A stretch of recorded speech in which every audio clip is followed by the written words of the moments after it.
Olá, antes da gente ir para o exercício, vou mostrar uma coisa interessante aqui para vocês. Se você clicar aqui em Envie-me problemas, se você estiver pelo computador, né? Você vai cair numa página que vai ser redirecionada lá para o Google Forms, onde você pode fazer uma sugestão de problema, pode ser de matemática, física e química, e aí você coloca o enunciado e se tiver mais facilmente ao seu alcance a imagem, né? E aí você manda uma questão e eu posso resolver e, consequentemente, vai aparecer no próximo vídeo, né? E uma das questões que recentemente foi lançada nesse Forms foi essa aqui, uma questão do ITA, né, de 2019, lá da segunda fase, provavelmente, né? E é uma questão que pede para você determinar o maior valor da f, dado a lei de formação dela, né? E o domínio dessa função sendo de 1 a 64. Pause o vídeo, tente resolver a questão sozinho. E agora a gente passa justamente para a questão em si. Bom, eu esqueci de adicionar aqui o nosso domínio, né? Ele vai de 1 ao 64. E a ideia para resolver essa questão é simplificar a sua lei de formação. Né, ela não está escrita de uma forma muito interessante, né? Então eu vou tentar escrevê-la de uma maneira fatorada. Para você não perder tempo na escrita da sua solução, você pode definir um A sendo justamente o log de x na base 2, né? Já que é uma escrita que vai ser recorrente. E aqui de cara você já determina o intervalo de valores a que A pertence. Bom, como o log de x é uma função, log de x na base 2 é uma função estritamente crescente, significa que o A ele vai ir de 0 a 6, né? Basta você substituir os extremos do domínio do x, que você vai obter os extremos do domínio do A. Isso é importante para você não ter problemas depois, né, de ficar avaliando possíveis valores para o A. Aqui você já determinou um intervalo possível. Certo, agora que a gente já sabe que o A vale log x na base 2, eu vou escrever o f de x em função de A agora, né? Então eu vou ficar com A quarta mais 12 vezes A ao quadrado, que multiplica aquela coisa ali, né? Log de 8 sobre x na base 2, isso aqui obviamente vai ser 3 menos x, 3 menos A, né? Aqui eu vou fazer o passo a passo, vai. Você ficaria com log da diferença, só que 2 ao cubo é a mesma coisa que 8. E por enquanto você teria algo assim, né? Só que, como eu disse, você vai poder tombar esse 3, né? Esse 3 aqui, tomba ele e você fica com 3 menos A. Daí o que você pode fazer aqui, por razões óbvias, é colocar o A ao quadrado em evidência. Aí você ficaria com A2 mais 12, que multiplica 3 menos A. E por sorte, isso aqui vai ser um quadrado perfeito. Então, basta você fazer a distributiva, né? E você obtém esse resultado. Como eu disse anteriormente, isso no fim das contas vai ser A menos 6 ao quadrado. Claro, né? Esses expoentes 2 aqui você pode colocá-los em evidência também, para finalizar e ter uma escrita mais limpa. Você vai ficar com A que multiplica A menos 6, tudo isso ao quadrado. Só que você tem que se lembrar, né, que o A é log de x na base 2. Certo? Agora que você quer identificar qual vai ser o maior valor dessa função, né?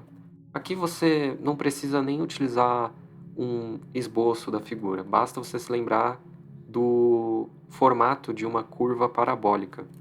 Você sabe que uma curva parabólica ela vai ser assim, né? Ou assim, pelo menos o formato dela está designado por essas duas possibilidades. Aqui, se você olhasse somente para o argumento, digamos assim, dessa sua exponenciação por 2, você teria a quadrado menos 6, menos 6a.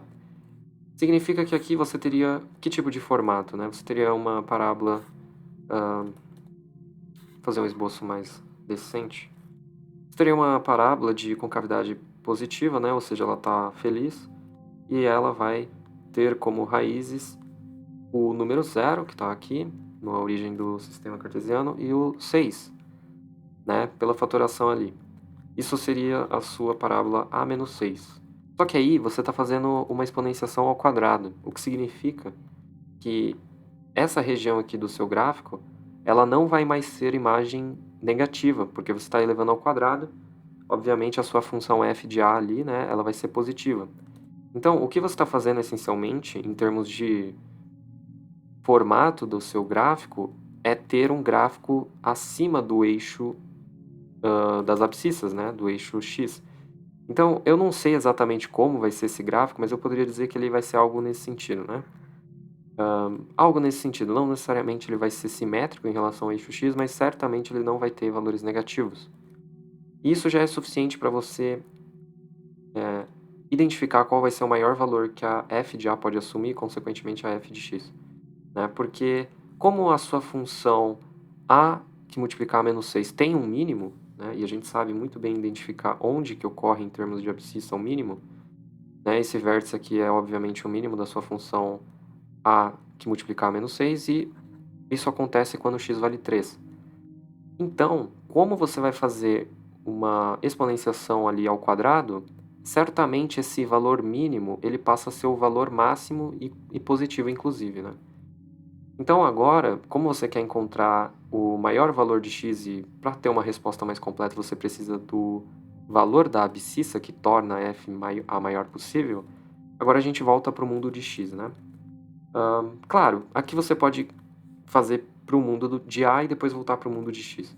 Então a gente concluiu, né, por toda essa análise gráfica da função parabólica a que multiplicar a menos 6, que o menor valor dela vai acontecer no 3. Então, você podia invocar aqui uma função g de a, dizer que ela vai ser da forma a menos 6, e aí você sabe que o g mínimo ele vai ser g de 3, e isso resulta em qual valor, né? Menos 9. Só que o f máximo no mundo de a, ele vai acontecer justamente quando, né? Quando você tomar o valor de a que torna g mínimo, porque aí depois, como eu disse, você vai fazer uma exponenciação, e essa parte que está abaixo do eixo x ela vai ficar para cima do eixo x. E como você pode ver, os extremos da sua função, do domínio a que ela pertence, eles não têm outra possibilidade a não ser esse rebatimento, né, no gráfico, porque se você tomar valores maiores do que 6, por exemplo, você já vai estar fora do seu limite de atuação, né, do conjunto universo, e menor que zero é a mesma coisa. Então, como eu disse, a f máxima vai acontecer quando você minimiza a g. E isso acontece quando você fez a igual a 3. Então, f de 3, isso vai ter que dar justamente o g de 3, né? E que vai dar menos 9, então vai ficar 9 ao quadrado, e isso dá 81. Certo, só que, como o exercício pediu, assim, o maior valor que a f pode assumir, é interessante você também colocar o x que faz isso acontecer.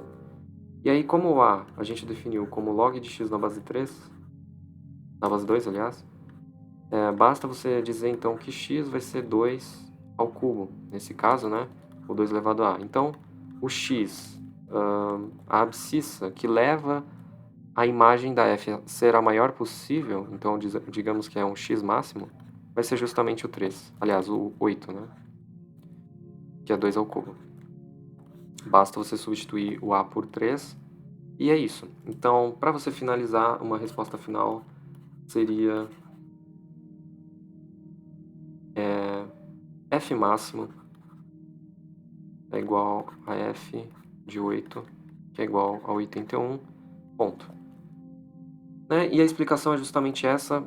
Se você não tem muita familiaridade com análise gráfica, você vai sofrer para entender o motivo do maior valor acontecer quando x vale 8 ou a vale 3, mas essencialmente é aquela explicação que eu dei. Você tem um gráfico parabólico, ele tem, obviamente, um mínimo valor que acontece aqui no vértice, e quando você rebater ele a partir da sua exponenciação, você vai obter o maior valor, né, da função f. Como se você aplicasse um módulo e, além de aplicar o módulo, você elevasse ao quadrado. Certamente você vai obter um valor máximo, né, para esse vértice linha, digamos assim, depois da sua transformação gráfica, beleza? Uma questão boa, né, vocês viram que ela lida um pouco ali com você fazer uma substituição de variáveis para não ficar se estendendo muito na escrita, para não perder tempo. Depois você faz ali uma fatoração, assim, até que específica, né, mas muito autoexplicativa, muito natural, não é nada forçado, né? As coisas ali elas foram acontecendo de forma quase que espontânea. E você chega a uma conclusão de que a f de a pode ser escrita como o quadrado de uma parábola, basicamente, e depois você vai ter que explicar ali do seu jeito, né, argumentando minimamente o motivo que leva o valor máximo da sua função a acontecer no a igual a 3 ou no x igual a 8, beleza? Obrigado aí para quem viu essa questão e eu vejo vocês numa próxima questão.